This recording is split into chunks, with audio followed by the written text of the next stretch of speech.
So our people are going to be wondering, what's really new and different, and what's a breakthrough in this book? What are some of the things that people are telling you are new and distinctive about what you're offering as a message? Well, I think most people don't think this way. They're too trained to be workaholics or um, anyway. But I think the main conceptual breakthrough is I had real trouble with my first chapter, how to start it, and I got help from an author whose all of whose books I've read, John Dominic Crossan. And one of his ideas is that, from his study, is that he views God as the world's householder, and people as God's housekeepers. And so, how do we keep house for God? It becomes a question. And the answer that Jesus gives is the great love commandment, or the great love invitation, to love God with all your heart, soul, mind, and strength. Love your neighbor inclusively. Jesus is very clear about that. And love yourself. I'm also clear that there's another invitation implicit in those, because I look at how hard how hard a time the world has doing those things. And so a lot of people do them, but on the whole, the world doesn't look that way. And why not? So how do you get from the great commandment, which I don't view as a commandment, I view as an invitation, because I don't think anybody wants people to tell them, do this, do that. It's an invitation from God. How do you get there? And we're taught various disciplines, but I think what I've discovered for myself is that there are dance steps. I view Jesus' invitation as not 3, but actually I've turned it into 7 dance steps for abundant living with each other and with God.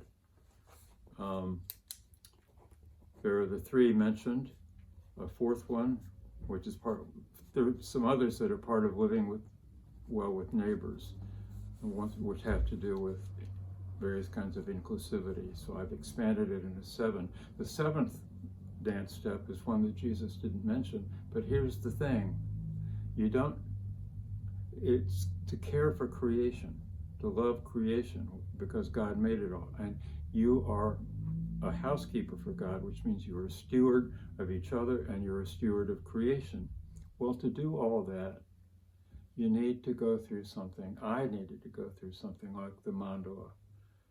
I needed to see what kept me from being able to love God the way God wants me to, or be as inclusive and loving with other people as I can be, which is never perfect, or with myself, which is never perfect. But it's through the steps of the mandala, and that's what God gave me, was that conceptual pathway. And it's the pathway Jesus walked. Jesus was in every one of those steps. He had a lot of fear. He had expectations that he thought God had of him, and that his disciples had of him. He went through the fears, the expectations, the denial. Can I do this? He went through all of those steps. And so on the mandala is painted, bisecting the cross. And that's what we all walk. That's the process by which we get from the society we're in, which is emotionally toxic for the most part, to the place where we're actually able, freed up from all these expectations and fears, so that we can love God and we can love our neighbor and we can love ourselves. And if we do those things, we will no longer be self-centric or group-centric or authoritarian-minded, and therefore we will not be plundering the creation. It's self-centrism and group-centrism, especially self-centrism, that leads us to build bigger buildings and so forth and plunder the creation. It's group-centrism that leads us into wars, that ravages the countryside as well as the population. It's authoritarianism that combines those to get through that stuff, you've got to go through, I think, something like the mandala, this dealing with and opening up to and sharing these feelings of fear and anger and grief and guilt and expectations and moving through them to a place where you're united, you're living in hope, and not expectations, but hope and trust. And so it's conceptual breakthrough in that I started with the 7, what I've turned from 3 dance steps of Jesus into 7, but then how do you do them? How do you get to a place where you're really free to do them? And that's where the mandala and its processing personally and together all these different stages of our emotional life and our community life that are difficult,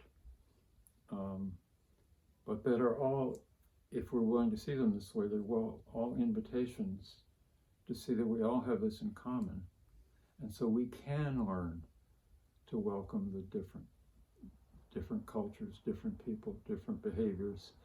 We don't have to adopt them, but we can learn to welcome them, honor them, and let them be gently, and find God in it all. That God is so creative. God makes these differences, and so why do we find them so troublesome? Let's get to a place where we can not just honor God, but honor ourselves, honor creation, and then honor one another. And if we do that, we'll also honor creation. So I think that's the main conceptual breakthrough. All of the mandala is a conceptual breakthrough, but you put each part of it, but then put it all together. And in our house, we have Rublev's icon of the Trinity high on the wall. Just beneath it is a big painting of the mandala, and then beneath that, it's not there, but in my mind it is, are the 7 dance steps from the Trinity, Jesus' great love invitation. So you move back, you move through them all, but you move higher, you move into the great love invitation, practically really doing it personally in community through the steps of the mandala. That's my intent.